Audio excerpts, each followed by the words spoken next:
بسم اللہ الرحمن الرحیم۔ السلام علیکم۔ امید کرتی ہوں کہ آپ سب خیریت سے ہوں گے۔ خوش آمدید۔ آج کا ہماری ویڈیو کا ٹاپک ہے کہ حج کی تاریخ۔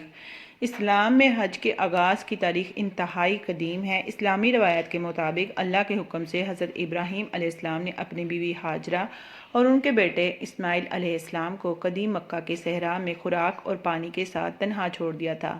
مکہ اس وقت ایک ویران جگہ تھی۔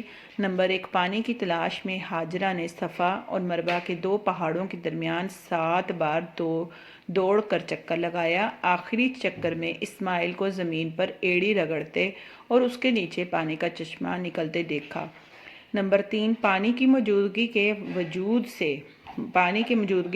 کی وجہ سے قبائل نے مکہ میں آباد ہونا شروع کر دیا۔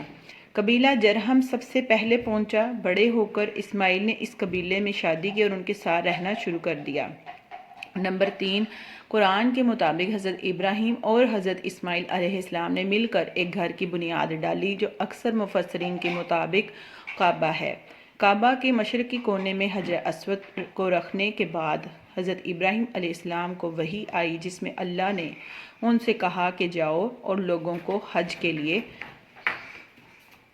کے لیے بلاؤ۔ شبلی نعمانی کے مطابق حضرت ابراہیم کا تعمیر کردہ یہ گہرا فٹ 27 فٹ بلند، 96 فٹ لمبا اور 66 فٹ چوڑا تھا۔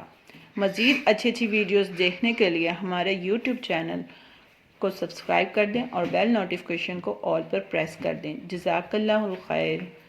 ملتے ہیں اگلی ویڈیو میں۔ اللہ تعالیٰ آپ کا حامی و ناصر ہو۔ اللہ نگہبان۔